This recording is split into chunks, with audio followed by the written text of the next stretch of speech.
हरि ओम।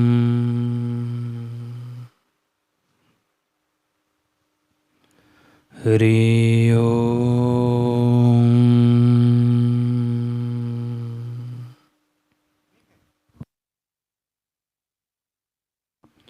हरि ओम।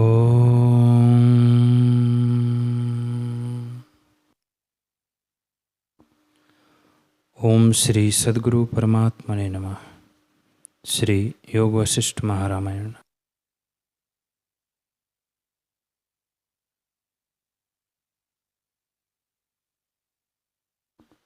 श्री वशिष्ठ जी बोले, हे राम जी,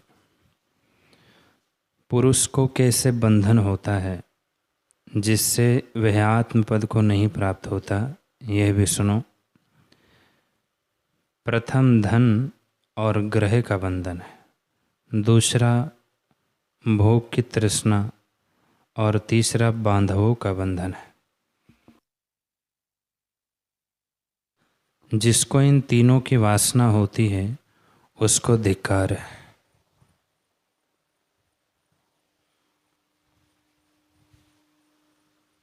यह वासना बड़ा अनर्थ करने वाली है। यह भोग महारोग है, बांधव दृढ़ बंधन रूप है और अर्थ की प्राप्ति अनर्थ का कारण है। इससे इस वासना को त्याग कर आत्मपद में स्थित हो। यह संसार ब्रह्मात्र है, इसकी वासना करना व्यर्थ है।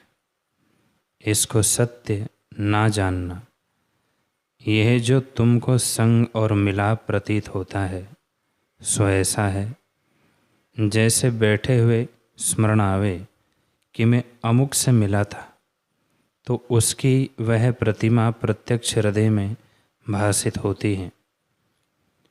जैसे संकल्प से मन में नगर रच लिया तो उसमें मनुष्य आदि के चित्र भासित होने लगते हैं, वैसे ही इस जगत को भी जानो। हे राम जी, तुम में और यह जगत ब्रह्मात्र।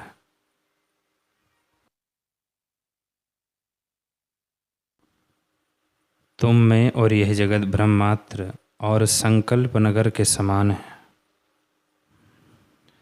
जैसे भविष्यत नगर की रचना है वैसे ही यह जगत है। कर्ता क्रिया और कर्म जो भासित होते हैं वे भी ब्रह्मात्र हैं। केवल आत्मसत्ता ही अपने आप में स्थित है। आत्मरूपी आकाश में यह जगत पुतलियों के समान है और संकल्प से ही प्रत्यक्ष हुआ है। वास्तव में केवल शांत रूप आत्म तत्व है। हे राम जी, जो पुरुष स्वभावनिष्ठ है उनको आत्म तत्व ही भासित होता है, और जिनको आत्म तत्व का प्रमाद है उनको नाना प्रकार का जगत भासित होता है। पर आत्मा में यह जगत कुछ आरंभ परिणाम से नहीं बना। जैसे सूर्य की किरणों में अज्ञान से जलाभास होता है, वैसे ही आत्मा में अज्ञान से जगत की प्रतीति होती है। जब आत्मा का सम्यक ज्ञान हो तब जगत का भ्रम निवृत्त हो जाता है। जैसे सूर्य की किरणों के हटने से जल का भ्रम निवृत्त हो जाता है।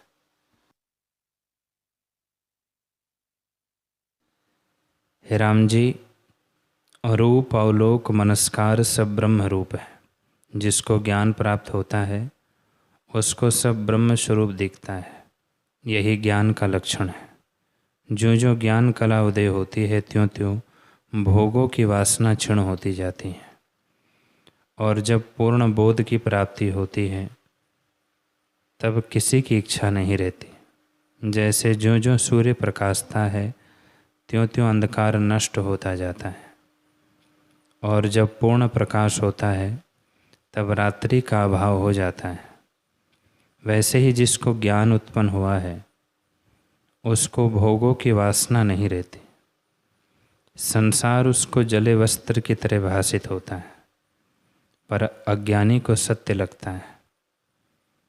जैसे स्वप्न में सुषुप्ति नहीं होती, सुषुप्ति में स्वप्न नहीं होता, स्वप्न का पुरुष सुषुप्ति वाले को नहीं जानता और सुषुप्ति वाला स्वप्न वाले को नहीं जानता, वैसे ही जिसको तुरीय पद की प्राप्ति हो जाती है उसको संसार का अभाव हो जाता है और वह अपने स्वभाव में स्थित होता है। जो संसार को सत जानते हैं वे स्वप्न नर हैं, सुषुप्ति को नहीं जानते। हे राम जी, तुम्हारा स्वरूप जो तुरीय पद है उसको अज्ञानी नहीं जान सकते, जो जाने तो उनका परिच्छिन्न अहंकार नष्ट हो जावे। जब अहंकार नष्ट हुआ तब सब आत्मा ही हुआ। हे राम जी, जीव को अहंता ने तुच्छ किया है, ऐसे तुम अहंता का त्याग करके अपने स्वभाव में स्थित हो जाओ। संसार रूपी एक पुतली है जो भ्रम से उठी है, उसका शीश ऊपर ब्रह्मलोक है, टखने और पांव पाताल लोक है, दसों दिशा वक्षस्थल है, चंद्रमा और सूर्य नेत्र है, तारागण रोम है, आकाश वस्त्र है, सुख दुख स्वभाव है, पवन प्राणवायु है, बगीचे भूषण है, द्वीप और समुद्र कंकण है और लोकालोक पर्वत मेखला है। हे राम जी, ऐसी एक पुतली नृत्य करती है। जैसे समुद्र में तरंग उपजते और नष्ट होते हैं, परंतु जल ज्यों का त्यों है, वैसे ही जल की तरह सब ब्रह्म रूप है, विकार भ्रम से देख पड़ते हैं। हे राम जी, कर्ता क्रिया और कर्म भी आत्म स्वरूप है। जब तुम आत्मा की भावना करोगे तब तुम्हारा हृदय आकाश की तरह शून्य हो जाएगा। जैसे पत्थर की शिला जड़ होती है, वैसे ही तुम्हारा हृदय जगत से जड़ और शून्य हो जाएगा। हे राम जी, आत्मपद शांत रूप और आकाश सदृश निर्मल है। जैसे आकाश में आकाश स्थित है, वैसे ही आत्मा में जगत है। यह न उदय होता है न अस्त होता है, केवल शांत रूप है। उदय अस्त भी तब होता है जब कुछ दूसरी वस्तु होती है, पर जगत कुछ भिन्न नहीं, आत्मस्वरूप ही है। द्वैत या एक की कल्पना से रहित आत्मा अपने आप में स्थित है। हे राम जी, यह विश्व आत्मा का चमत्कार है। जैसे मृतिका की पुतली मृतिका और कागज की पुतली कागज होती है, वैसे ही विश्व आत्म रूप है। जैसे मृतिका का दीपक देखने भर का होता है और प्रकाश का काम नहीं देता, वैसे ही ये जगत देखने भर को है। विचार करने से आत्मा के सिवा भिन्न सत्ता कुछ नहीं है। इससे जगत की सत्यता आत्मा से भिन्न कुछ नहीं है। जगत की आस्था आत्मा के आश्रित होती है। जैसे जल में तरंग, आकाश में शून्यता और पवन में स्पंदन है, वैसे ही आत्मा में जगत अभिन्न रूप है। जैसे वायु चलती है तब भी पवन है, क्योंकि उसको वायु का निश्चय है, वैसे ही जगत का वही स्वरूप है। इससे चैतन्य है। ज्ञानवान जानता है कि जगत मेरा ही स्वरूप है। हे राम जी,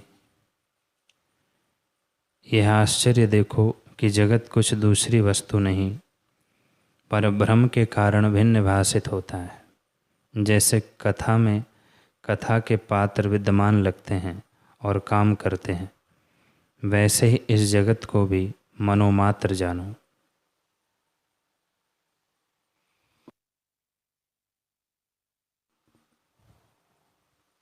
हे राम जी, जो विद्यमान है वह अविद्यमान हो जाता है और जो अविद्यमान है वह विद्यमान हो जाता है। जैसे स्वप्न में जगत अनुभव स्वरूप है, भिन्न नहीं। वैसे ही जागृत जगत को विचार से देखिए तो ब्रह्म स्वरूप ही भासित होगा। जैसे जो पुरुष सोया होता है स्वप्न जगत उसी का रूप है, परंतु जब तक निद्रा दोष है तब तक भिन्न भासित होता है, पर जब जागा सब अपना ही रूप प्रतीत होता है। वैसे ही जब मनुष्य अपने स्वरूप में स्थित होकर देखता है तब सब अपना रूप ही भासित होता है। हे राम जी, रूप, अवलोक और मनस्कार भी ब्रह्म स्वरूप है, पर आत्मा इंद्रियों के विषय नहीं, वह तो निरंकार है और मन के चिंतन से रहित है। संकल्प से आप ही रूप, अवलोक और मनस्कार करके स्थित हुआ है, भिन्न नहीं है, सब वही है। और शास्त्रकारों ने शिव, ब्रह्म, आत्मा, शून्य आदि उसके नाम संकल्प रूप में कहे हैं। आत्मा केवल चिन्मात्र है, वह वाणी का विषय नहीं, वह शांत रूप चैत्य अर्थात दृश्य से रहित और सब शब्द अर्थों का अधिष्ठान है और जगत उसका चमत्कार है। हे राम जी, आत्मा में एक या द्वैत की कल्पना कोई नहीं, क्योंकि वह आत्म तत्व मात्र है और जगत भी आत्म रूप है। जैसे आकाश और शून्यता में भेद नहीं, वैसे आत्मा और जगत में भेद नहीं है। हे राम जी, यदि ऐसा भी किसी देश अथवा काल में हो कि स्वर्ण और भूषण में कुछ भेद हो, अर्थात स्वर्ण भिन्न हो और भूषण भिन्न हो, तथापि आत्मा और जगत में भेद नहीं है। आत्मा ही ऐसे प्रकाशमान है और अपने स्वभाव में स्थित है, दूसरी वस्तु कुछ नहीं है। जैसे मृत्तिका की सेना नाना प्रकार की संज्ञा धारण करती है, परंतु मृत्तिका से भिन्न कुछ दूसरी वस्तु नहीं है, वैसे ही स्फुरण से नाना प्रकार की संज्ञाएं देख पड़ती हैं, परंतु आत्मा से भिन्न नहीं, उसी का रूप है।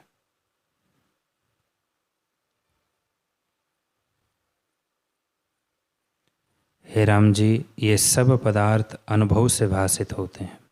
पदार्थ की सत्ता अनुभव से भिन्न नहीं। जब तुम अनुभव में स्थित होकर देखोगे तब अनुभव रूप अपना रूप ही देख पड़ेगा।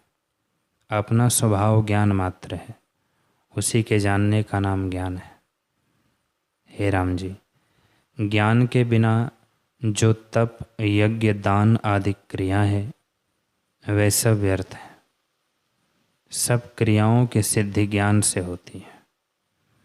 हे राम जी, जो कुछ क्रिया ज्ञान के निमित्त कीजिए वही पुरुष प्रयत्न श्रेष्ठ है, इससे अन्यथा सब व्यर्थ है। धन के उपजाने और रखने में भी कष्ट है, परंतु जो ज्ञान के साधन के लिए इसको रखिए और दीजिए तो यह अमृत हो जाता है। हे राम जी, यह जगत ब्रह्म मात्र है। जैसे मलिन नेत्र वाले को रूप उल्टा दिखता है और स्वप्न की सृष्टि में अज्ञ तज्ञ भी भासित होते हैं, परंतु असत्य रूप है, वैसे ही यह जगत विद्यमान लगता है पर अविद्यमान है। आत्मा ही सदा विद्यमान है। हे राम जी, विद्यमान देव विष्णु को त्याग कर जो और देव का पूजन करते हैं उनकी पूजा सफल नहीं होती और विष्णु उन पर कुपित भी होते हैं। इसी तरह अनुभव रूप विद्यमान आत्मा को त्याग कर जो और की उपासना पूजन करते हैं वे जन्म मरण के बंधन से मुक्त नहीं होते, मूढ़ता में रहते हैं। आत्मदेव की पूजा सुनो, जो कुछ अनिच्छित आवे वह उसको अर्पण कीजिए। इसके जानने वाले में अहम प्रत्यय करना ही बड़ी पूजा है। हे राम जी, इस आत्मदेव से भिन्न जो सूर्य, चंद्रमा आदि की भेद पूजा है वह तुच्छ है।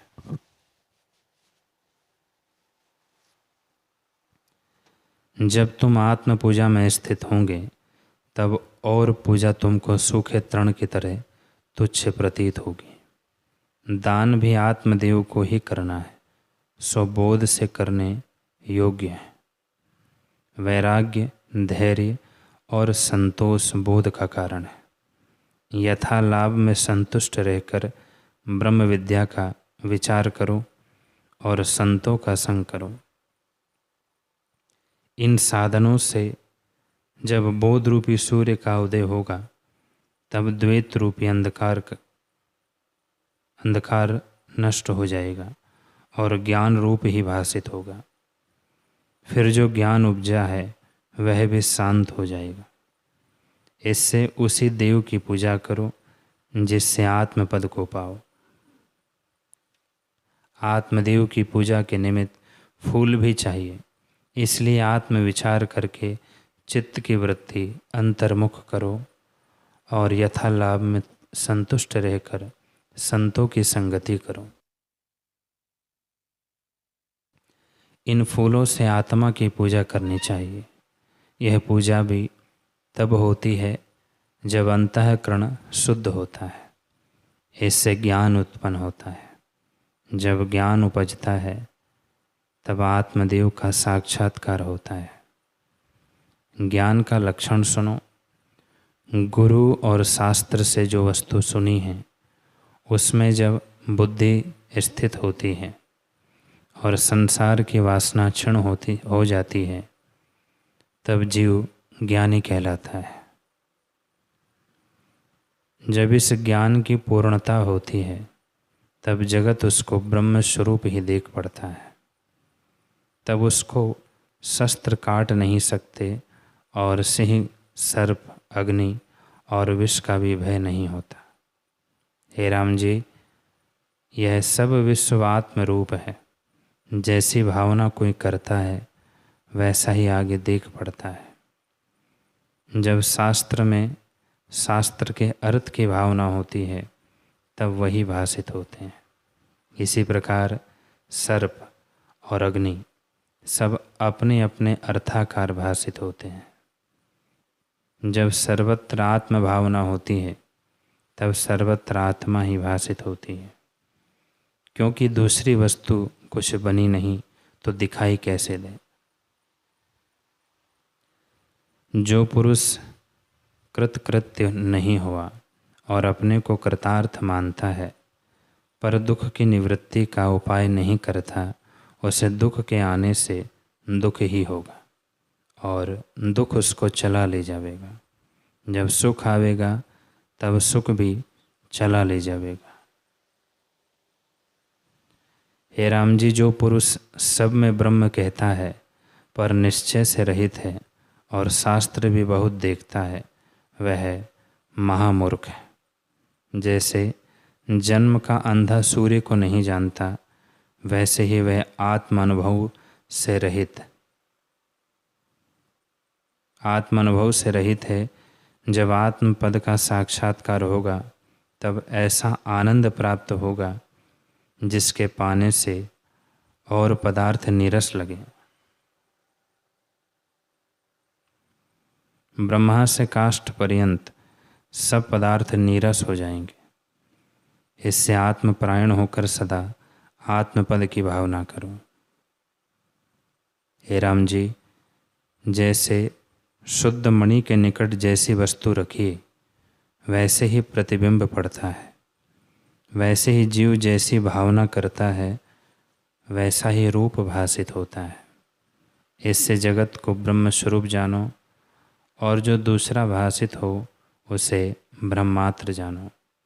जैसे पत्थर की शिला पर पुतलियाँ लिखते हैं तो वे शिला रूप ही होती है, वैसे ही यह सब जगत आत्म स्वरूप है। जब तुमको आत्मपद की प्राप्ति होगी तब सब पदार्थ नीरस होंगे।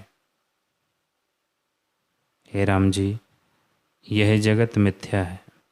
जो पुरुष इस जगत को सत जानता है और कहता है कि हम मुक्त होंगे, वह ऐसा है जैसे अंधे कूप में जन्म का अंधा गिरे और कहे कि अंधकार में मैं सुखी हूँ, वह मूर्ख है, क्योंकि आत्मज्ञान बिना मुक्त नहीं होता।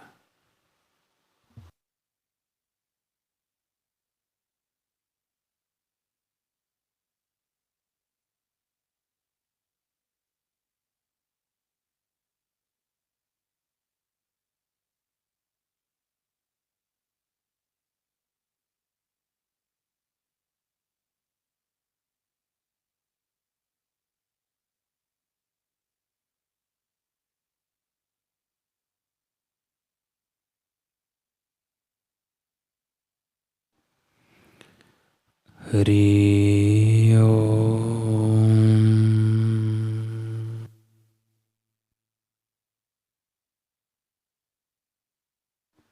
हरि ओम। ओम पूर्णमदः पूर्णमिदं पूर्णात् पूर्णमुदच्यते पूर्णस्य पूर्णमादाय पूर्णमेवावशिष्यते। ओम शांति शांति शांति।